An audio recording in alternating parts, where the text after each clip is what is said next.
Alright, we made our 3 connections for the right turn, left turn, and parking lights. 1, 2, 3. Not real happy about this. This is where it ends up. Just sitting here on the fender. I'm going to seal the back of these relays with some clear silicone because, as you can see, they're all exposed. Just another reason why I'm not a fan of a standard operating system. If they did it right, if they sealed all these connections and didn't have that ridiculous trailer plug in the back, then I'd probably be more of a fan. But right now, as it stands, not a fan. Alright, so everything on the Jeep is done as far as the install goes. All I have left is the assembly of the plow and the trailer hitch that I'm installing.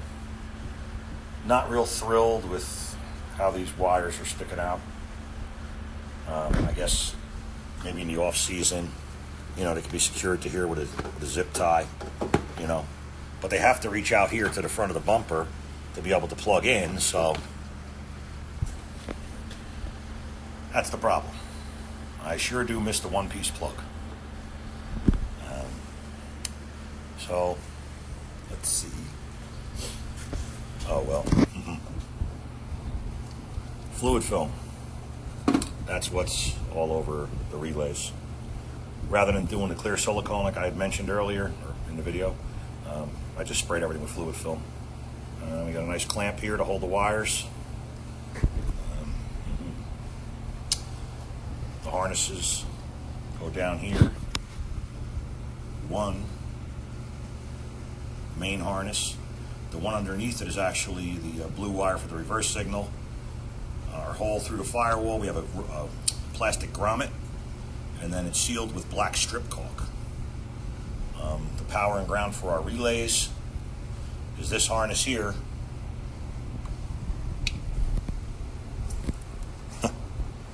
Yeah, and you can see it runs up, and then here the yellow stops because I had to extend it to reach the battery. We'll get over there to that now. Here's our battery cable, which I think I already mentioned.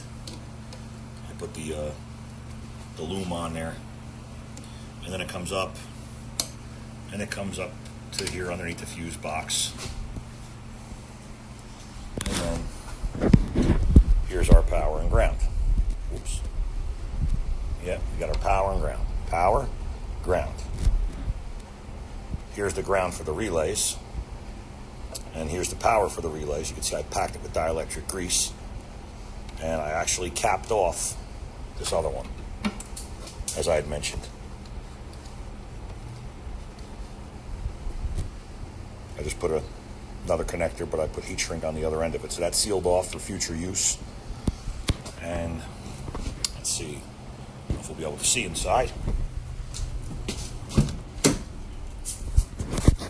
Probably not, because I don't even know how to turn on the flash, the light in here.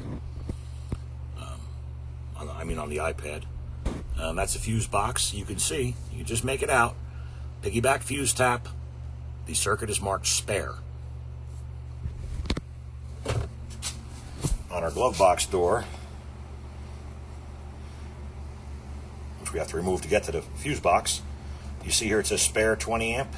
That's the one that we're using. That is key-on power only, so that's the one we tapped. Often I tap the cigar lighter, but sometimes that's hot all the time. Being that it said spare, I'd rather use one that's marked spare. I found a 15 amp fuse in this location, but I left it there because it's not my vehicle. There must be a reason. So we're using this spare here. Gotta put the glove box back in. Here's our trailer hitch. Here's the trailer wiring adapter. And inside here, in the driver's sill, there's wires that run inside here in this channel. And we're looking for the purple with a black stripe. That's the reverse signal on a 2004 TJ Wrangler. Incidentally, just to confuse you and piss you off a little bit, 2005, it's a white wire with a green stripe. Why they changed, I have no clue. Here you can see where the plug is. It's secured up under the dash, and then it'll just be here for the customer to plug in his controller.